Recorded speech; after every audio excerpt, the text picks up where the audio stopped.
Let's pray.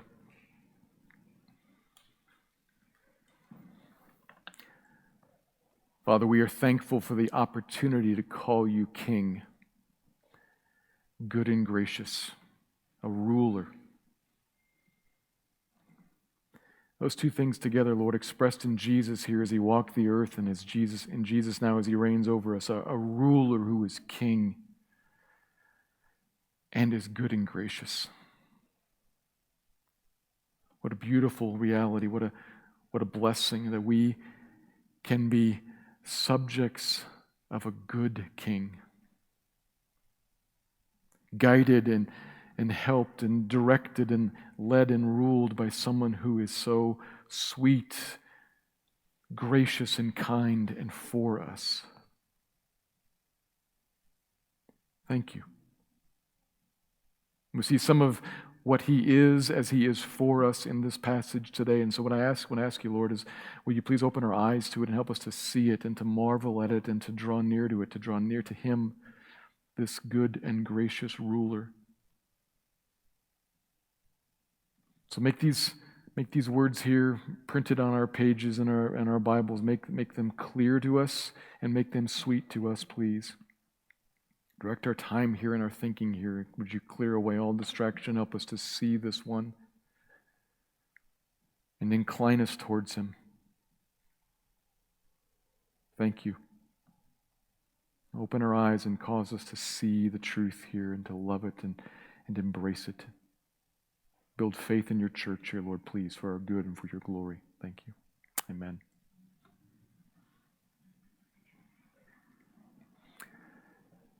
Two weeks ago, when we were last here in the Gospel of Matthew, we saw Jesus visiting his hometown of Nazareth and being rejected. These people that he'd been around his whole life, they knew him, they'd heard of what he'd been doing out there around, and now he'd come back and they heard more, they saw more of it, all right there in front of him. They saw, they heard, and they didn't get it. Because what was right there in front of them offended them. All Jesus' claim to be the Lord, to be the Messiah King, the ruler of God's people, the evidence all around in what he was saying and what he was doing, it all argued that it was true, that he was the king, but they did not want to hear that. And so they closed their eyes and their ears to him in unbelief. As did Herod, for different but similar reasons. This was the beginning of Matthew chapter 14. Herod wanted to be king, and so he opposed any and anything and anyone, anywhere that would stand in his way. And while he completely misunderstood Jesus, he did get this much right. Jesus stood in his way. Jesus opposed Herod's desire, and so Herod opposed him. And when Jesus heard about that, we saw this in Matthew 14, verse 13. When Jesus heard about that, Herod's attitude towards him, he left the region. He left Herod's jurisdiction to avoid a conflict. He withdrew from there, and it says he went out to a desolate place by himself, which doesn't mean literally solo by himself. It means no crowds, no other people. He took his disciples with him, and as other Gospels make clear, and our verse 20 implies, he took just the 12, probably enough to fit in a boat.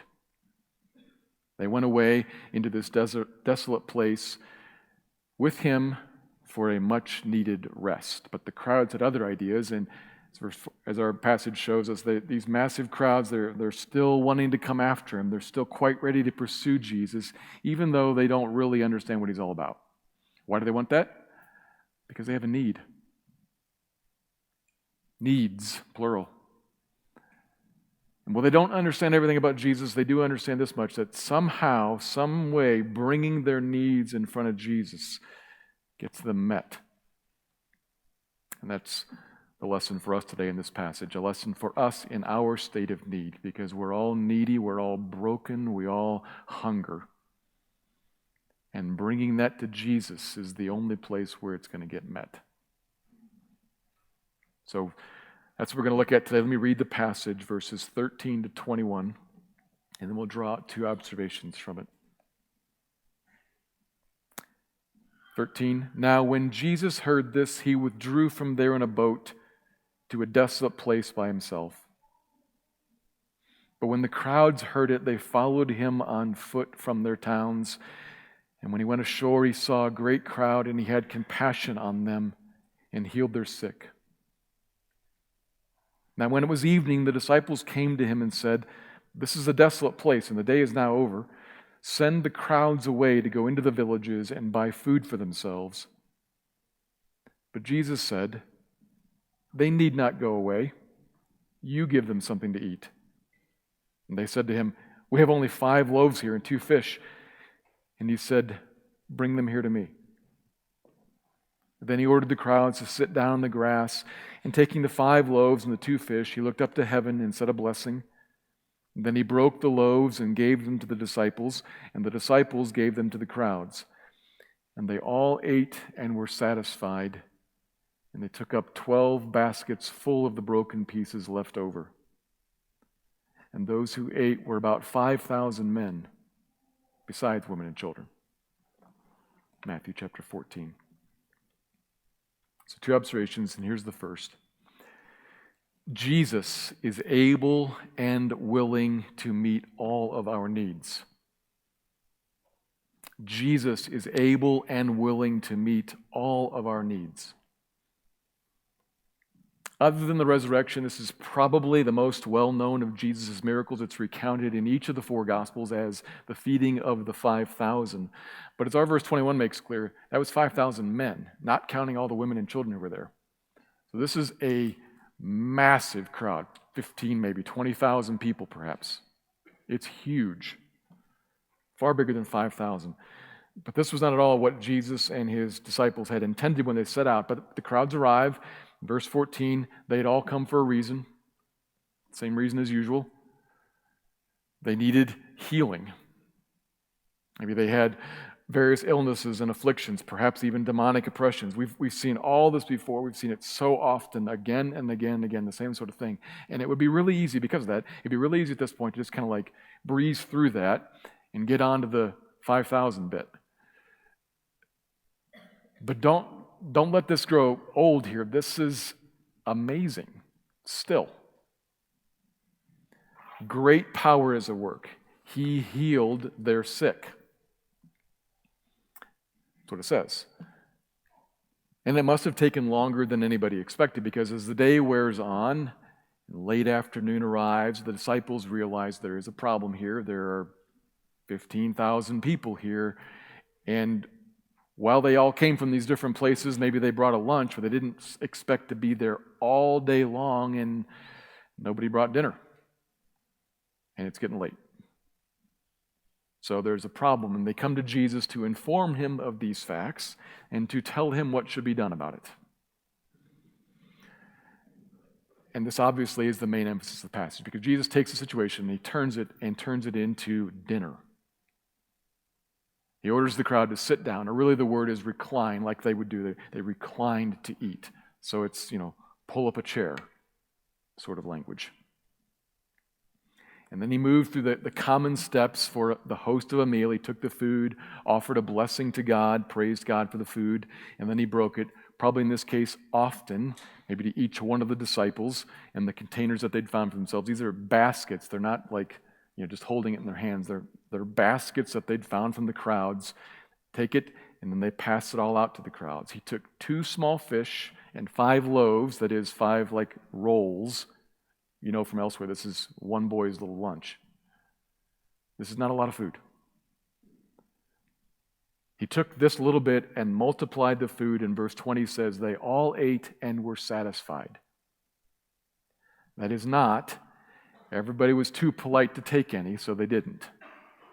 They all ate, and it isn't like with our communion, like a little piece of bread. They ate until they were full, satisfied, no longer hungry. And then they ended up with full baskets at the end, 12 overflowing baskets. Those are the basics. And because this is so well known, I would imagine that you've heard this story before, like we've heard the healing stories before. There is great power at work here. But this is power of a little different sort. There's a little bit of a nuance here. Power to fix what ails you, power to heal, power to expel a demon from a person, power to control nature.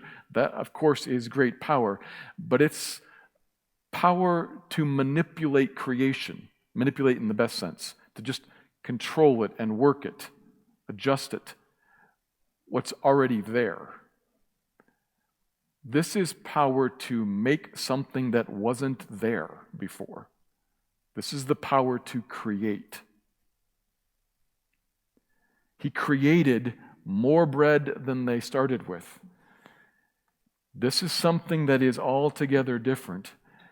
Hollywood would make this happen with some sort of CGI or adjust the camera angle or whatnot, but can you imagine being one of the disciples there with your basket as you watch initially bread that wasn't there come, and then how long would it take you to walk through 15,000 people? I don't know, an hour to hand out food? For an hour, as it keeps happening, you got a basket full, you hand bread to somebody, you look back, and there's more there. And you on and on and on, again, and you end up with more than you started with. He keeps creating it. It's long out of his hands. It's in the basket, it's in the hands, it's wandering the area, and it's creating. This is different. Don't let this grow stale. This is an astonishing miracle.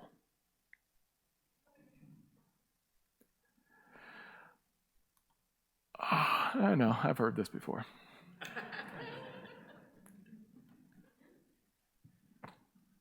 Guys, he fed 15,000 people from nothing. From nothing. This is astonishing power. He didn't make their hunger go away. He created and fed them. This is Jesus who can do anything he pleases. Anything. And the resources that are apparent in front of us are entirely irrelevant. He didn't make lemonade from lemons. He made lemons and then made lemonade. It's amazing. Jesus who can do anything. This should make us marvel at him, not yawn and not presume to know, but marvel. And it should make us draw near to him when we realize the character that commands all this kind of power.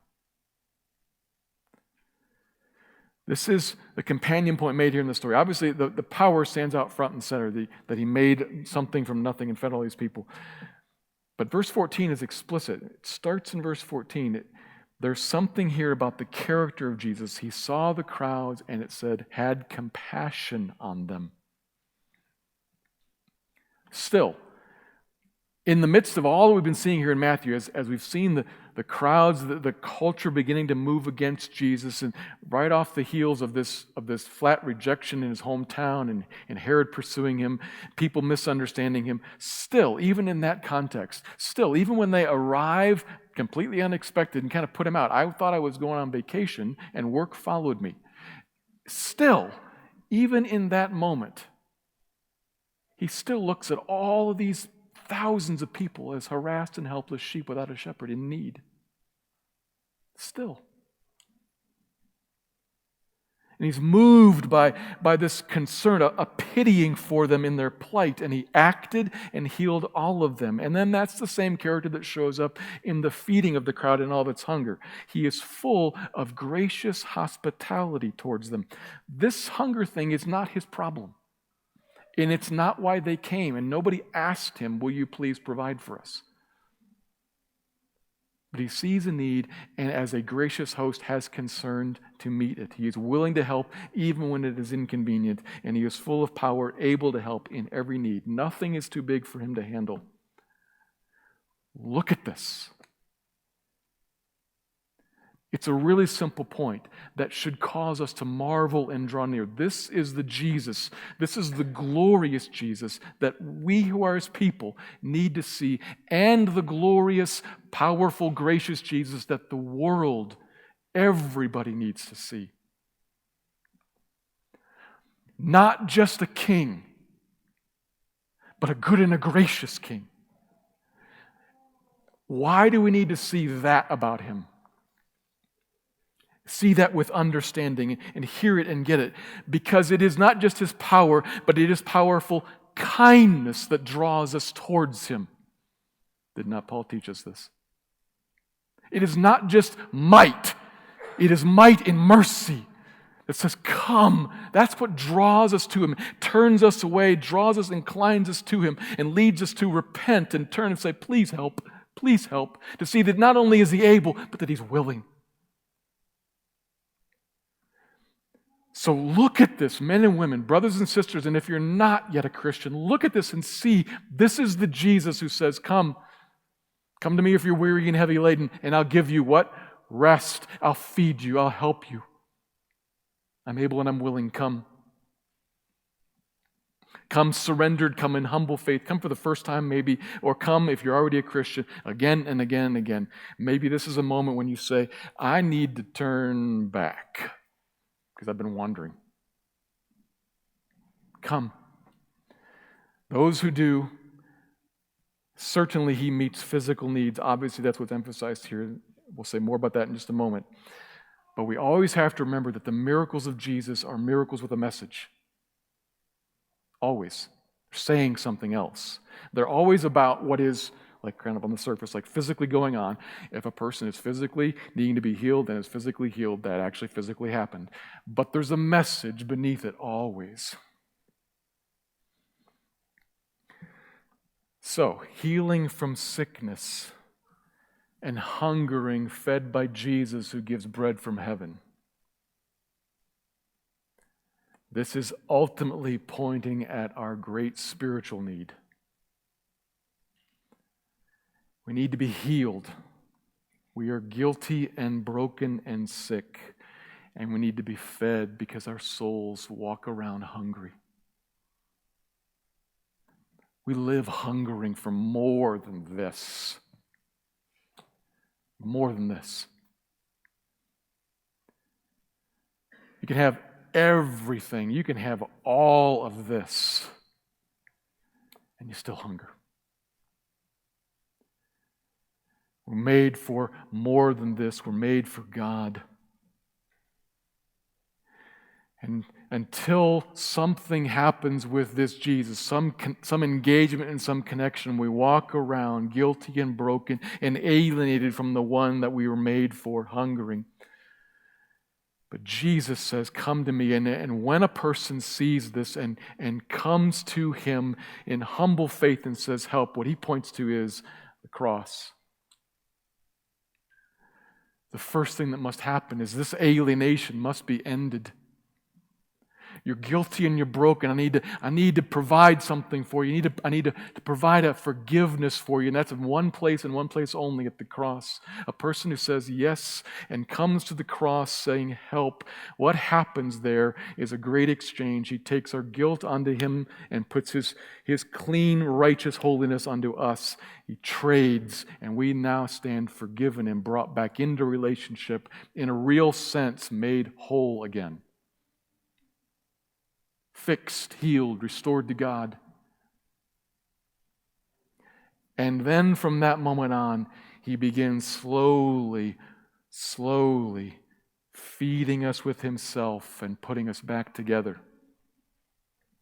to make us what we're supposed to be, fully and rightly human, image bearers of God.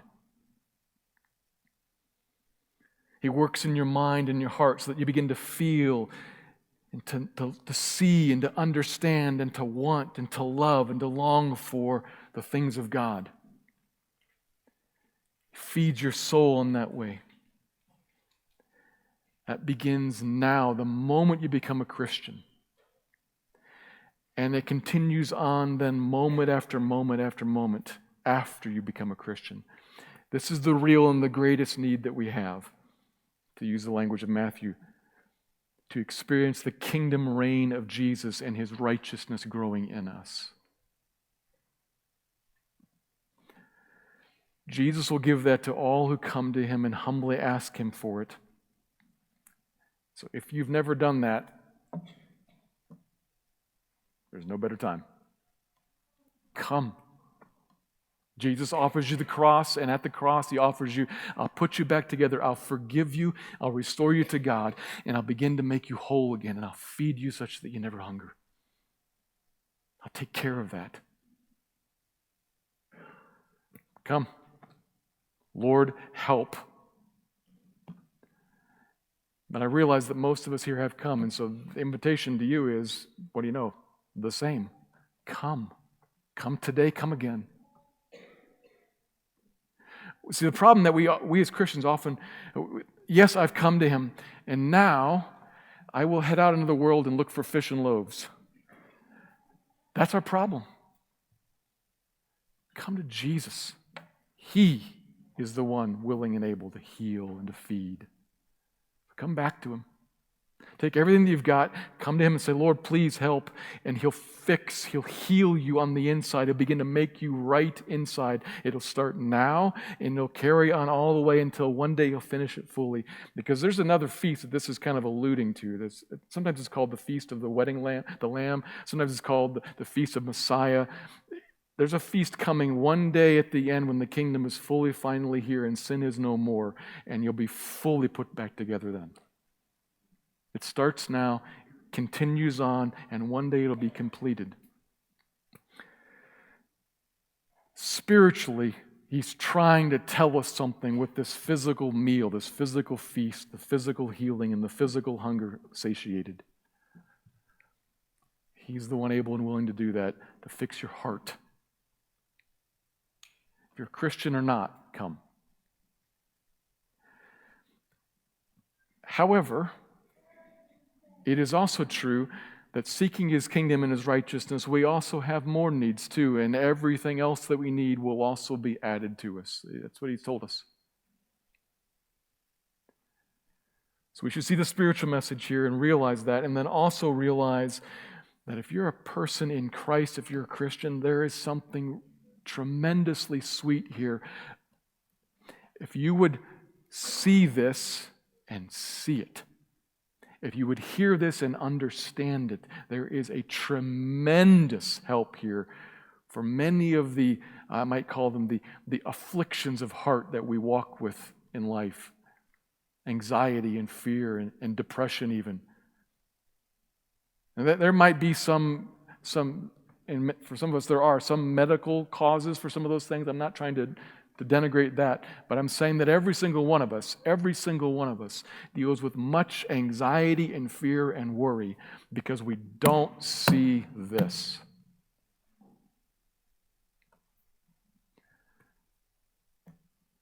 See this. Here is a king, yours, good and gracious, a king, power, good and gracious, who is able and willing, who is inclined. You are a person in Christ, and faithless and fickle as you may be at different times, he doesn't care. Does he? Yes, he cares. But he doesn't, because you're his child. And he's promised you, I'm going to meet all your needs. I'll meet every single one. You're one of my people. You're my child. I'll meet every one of your needs. I can and I'm able and I want to. I'm full of compassion. I'm a gracious host. Come. Every physical thing that you need, I'm not talking about the spiritual things, I'm talking about physical things that you need, promised to be met for you. This should be tremendous release from anxiety, tremendous release from the worry of, do I have enough? Will I have enough? What happens when that bill comes? Or take it out of the financial thing. What happens when this one of my friends, my children, my parents wanders off in that? Will there be any provision? Will there be any protection? Will it be taken care of? And Jesus says, I got it all. I've got it all. What's your concern? I got that one. That problem there? Yep. I made bread from nothing. I control the wind and the waves. I cast out demons. I got it all. I got it all. It's all in my hands. But you won't provide. Well, he might not. But He will provide what you need. He will provide what you need to carry out His will for your life. And that will is right and good and sweet and perfect. The problem sometimes we run into is we kind of back up and we say, I don't have,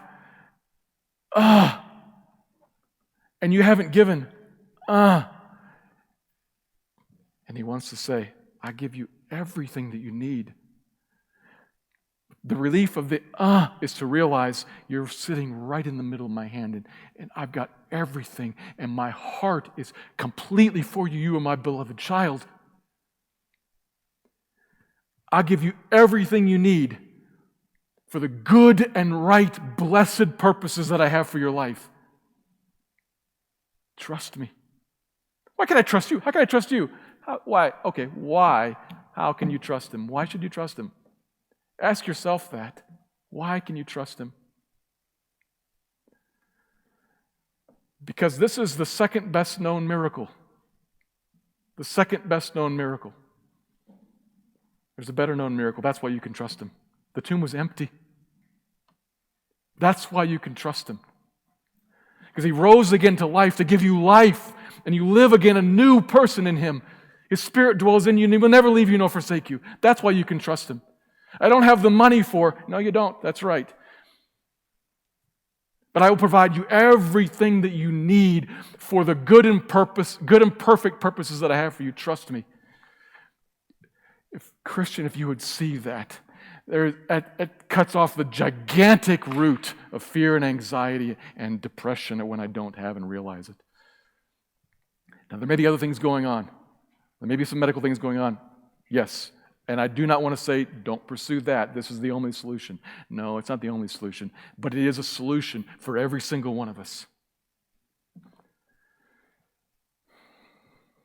Freedom. Freedom.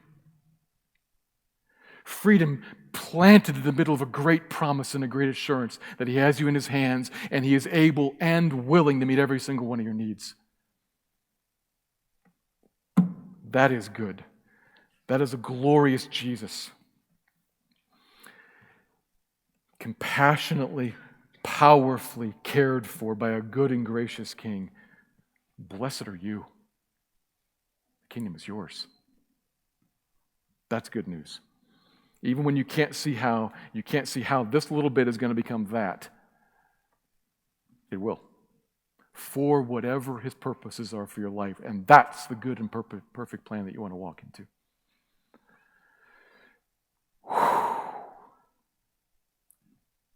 Anxiety runs away when you grasp that. So see it with understanding, please. Jesus is able and willing to meet all of our needs. That's the first observation. Second, then, Jesus usually does His work through us, His servants. Jesus usually does His work through us, His servants. And I can say this with some emphasis to kind of point out the points. Jesus usually does His work. It's His. Through us. He's going to do His work through us, His servants. Those are the 2 points I'm kind of leaning on here. One of the things often missed in this miracle here is the lesson that it contains for discipleship. Discipleship is one of the themes of this book of Matthew, and sometimes it's kind of in the background, kind of hiding out, and sometimes it is very front and center, like when Jesus picks His first disciples, way back in chapter 4, and calls them to be fishers of men, or like in chapters 9 and 10 when He looked at the crowds and called us to pray for harvesters in the field, and then sent out the 12 on the first discipleship mission and taught them what and how to go about that. Sometimes it's very front and center. Well, here again, there's something that is some teaching for those who are His disciples, His servants. Looked at closely, the conversation in verses 15 to 18 is not a general question raised by the crowds, where are we going to find food for ourselves? As Matthew presents it, it's almost as if they haven't even thought of it yet. It's all about the disciples and Jesus. They see something going on. And they come to him and they say, there's a problem here. Here's what you should do. Send the crowds away to the villages to buy food for themselves. They see a problem and they look for a solution of the resources that are available, and they come up with a solution from the resources that are available. It's not a very likely good solution because it's a desolate place. There aren't that many villages. There's a lot of people, and they don't have grocery stores in all these towns. They're not going to be able to, but it's better than staying here. That's a reasonable next best option. Send them away. But the crowd's problem quickly becomes the disciples' problem. As Jesus says to them in verse 16, they don't need to go away. You, and the grammar puts emphasis on that, you give them something to eat. I'm not sending them away like you told me to. I'm commanding you, my 12 disciples, you give them something to eat. And he pushes them to look at their own resources, and of course, then they panic. We can't. And the grammar, it's smoothed out for us in English, but literally they say, we have nothing except these little fish and loaves. Right. Exactly. Jesus has done this to them on purpose, of course. Like he does similar things to us on purpose, of course, to bring us to the end of ourselves so that he can say the next line and we can hear it with understanding. You're right. You can't. Bring it to me. That's the next line. Bring your problem and bring whatever you got. Bring it to me. Let me see what I can do with that. And of course they did. And what happened? He multiplied the bread and he gave it to the disciples to give to the crowds. He didn't bypass them and do it directly himself. He didn't have the people come forward. He didn't have the baskets handed out and passed around amongst all the people. The disciples distributed it, and the disciples then collected all the leftovers. You give them something to eat. And what do you know? They did. After we have nothing became, actually, we've got plenty and more than we started with. This is a tangible, in one's own hands lesson about how Jesus' disciples have an assignment. With regard to the world, we have an assignment to meet it in its need and feed it for life. And apart from him, we cannot do that, not at all, not one bit, no way. But he can, and he will do it through us. Not instead of us, but through us, as we are his hands and his feet and his voice. It's in his power. We are his servants under his orders, but we feed them. The disciples feed the crowds. So it's fair and really important to look at this story, to see it and to think about it in the message and the miracle, and think of it in light of our personal needs. Me, myself. The ways that we personally hunger and how Jesus personally feeds us, both spiritually and in the meeting of our material needs, and then trust him for that. That was like we looked at in the first observation. It is very fair, appropriate, and important to address this passage in that regard. But if we want to put a fine point on it, we should especially be thinking about what this teaches us about discipleship as we are laborers in the harvest field with him, as we follow him as fishers of men. Two word pictures used here in this book for us as disciples to describe what we are about as laborers in kingdom ministry. We have a job to do. Don't miss that. Don't forget that. It's very easy to take this passage and much of Matthew and really kind of turn it to be about me, what God is doing for us, but there is also this, what is God doing through us? We have a job to do, an assignment. But it's not up to us to set out our own plans for that assignment or to accomplish the work with our own resources or to persuade people to believe ourselves. It's not up to us to make them grow or to conform them to Christ-likeness with our own power or our own wisdom or our own clever teaching. This harvesting or this fishing for people, or if you want to drop the metaphor here, all the various kinds of kingdom ministry that every single one of us is involved in and called to be involved in. All that we have to do here and with regard to out there, all of that, if there is any hope of anything lasting and real being accomplished, it is a supernatural work done by Jesus. Not us. We cannot change the human heart, and that's what has to happen. Only Jesus is able to do that. And first, right off, that should be a great relief to us. Because from time to time, if you're a Christian, and I know sometimes if you're a Christian, what I'm talking about right now, it kind of like slips our minds, we forget about it.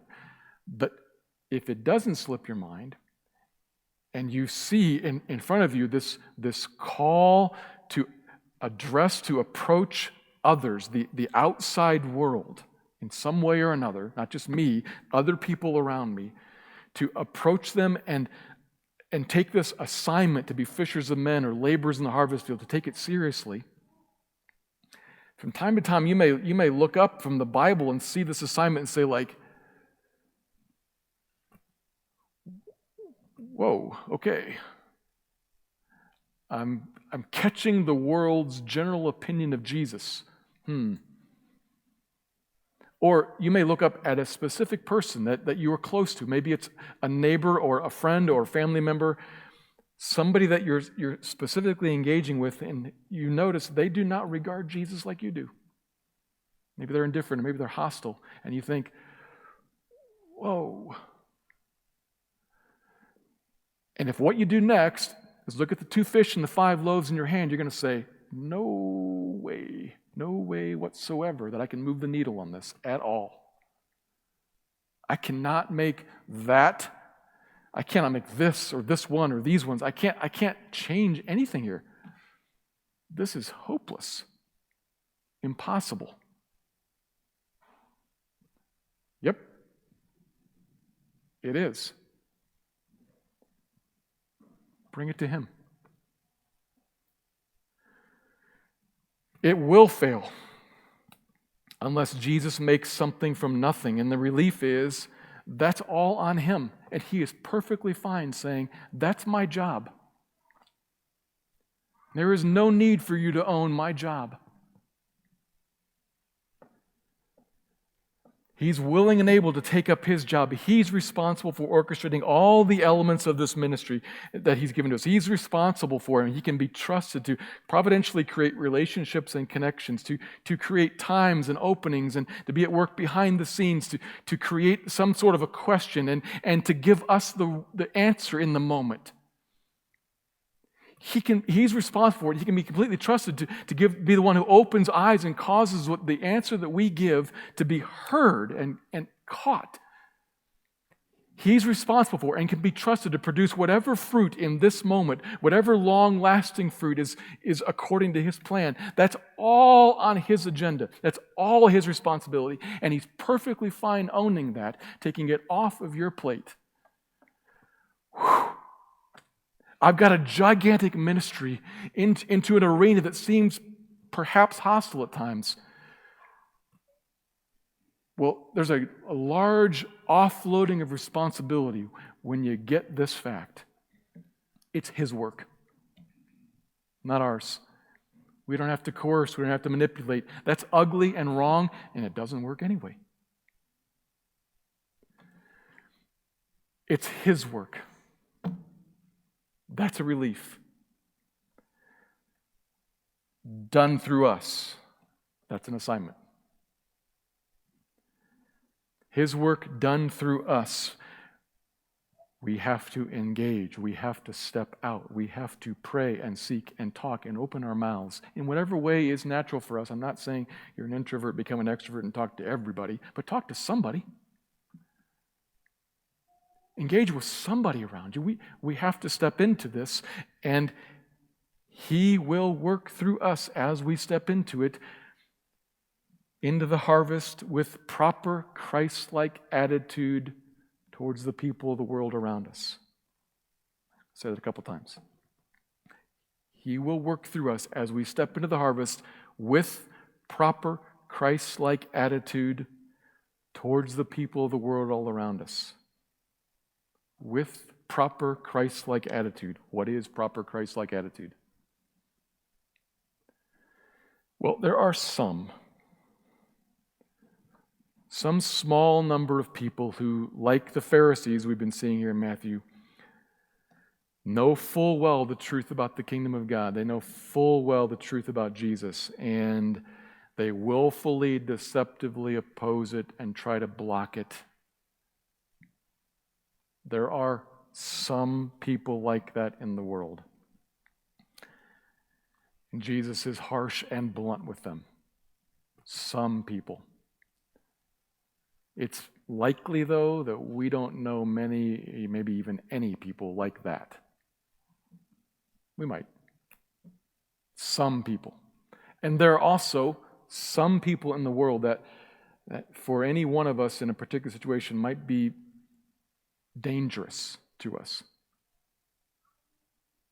Some way there's someone that you're looking up at and you look at this person, and that person is a real danger, a threat to you. Jesus did avoid Herod. And maybe as you engage with that particular person or that small group of people, what you should do is avoid and draw back, or bring something to light, or bring other people into it and engage with others that will keep the situation safe. Some of us know some people like that too. A proper Christ-like attitude there might be seek safety and avoid. However, for the one Herod, there are 15,000 people here in these crowds in front of Jesus. By far, most people that we know are the crowds. We may think they're one of the other groups because they may spout off something, they may argue for something, but they're actually doing it because they think it's good and right. They're crowds seeking food over here, and what you'll notice is that next week they'll seek it over here because they'll wander this way, and they don't even recognize the contradiction because all they are just sheep wandering around without a shepherd looking for food, harassed and helpless, lost. By far, most people we'll meet are in that third category. What's the proper Christ-like attitude towards such ones, that third category? What's the proper Christ-like attitude? Gracious hospitality and compassion. Gracious hospitality and compassion. Even when it's inconvenient and awkward and unexpected, like here. This is the same as at the end of chapter 9 when Jesus looks at the crowds harassed and helpless and has compassion on them and then sends the 12 out after praying for the same thing in them. It's not anger, it's not frustration. He's not looking for war because he knows that when he comes back, there will be, for ever so slight of a moment, a brief war. But Christ did not come into the world to condemn the world because the world stands condemned already. He came in meekness and mercy to offer peace, to offer to feed the weary hearts of anyone who would come to him.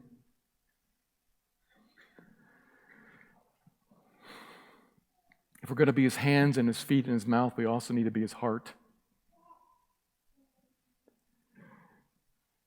This is super challenging for us. Because we are walking a tension here. I was reading something 2 weeks ago. by some people who I think were incredibly unfairly critical.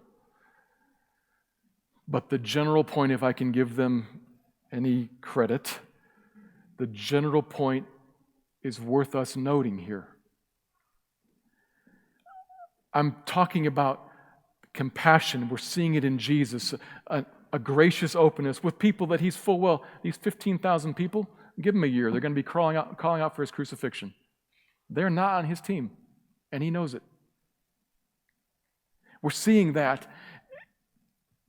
And the critique that I was reading, and the point that is worth at least raising a little bit here, is that there is a great tension that is really hard for us to hold on to.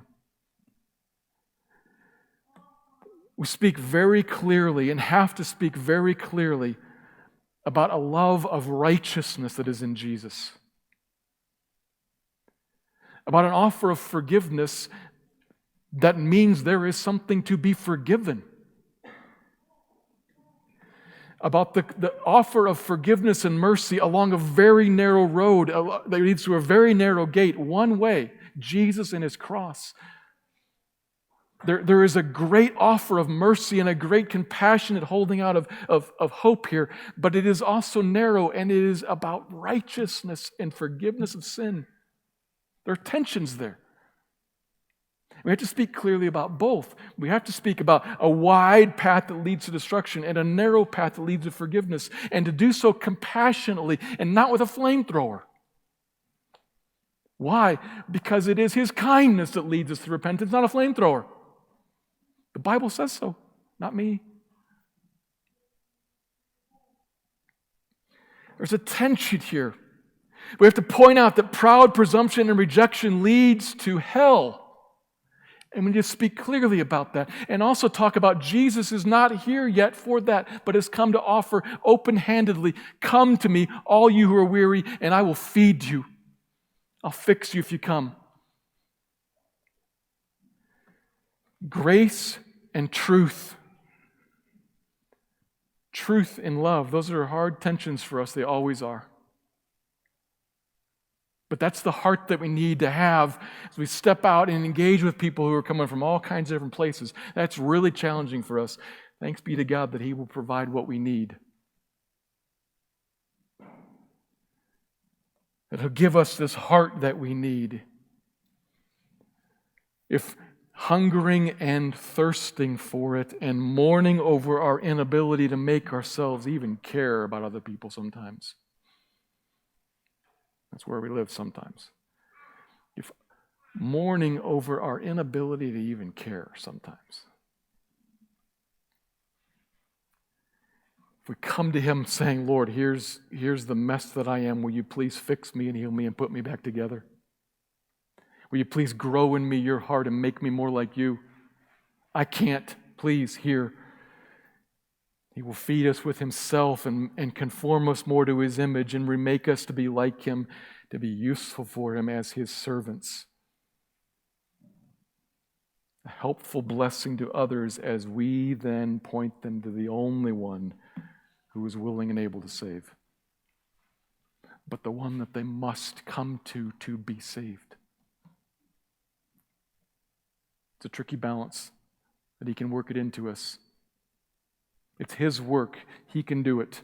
And he can do it in us, and he can do it through us. Through us.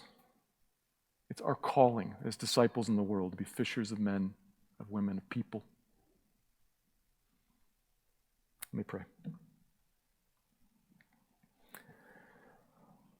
Father, help us, please. Help us with the two different impulses of this passage, the assignment, the discipleship part. Help us with that, Lord, where we fall short, where we struggle to engage with the world.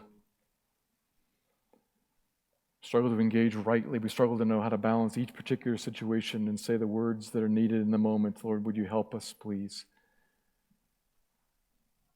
And then where it is that we find ourselves doubting and worried about our meager resources and our hurts and our losses and shortages, Lord, would you reassure us that physically you have us, we're yours, And spiritually, you're the one that we need. Probably the people in this room, Lord, are in all different places with which part of this passage needs to speak most clearly to them. So please, Lord, do your varied work here.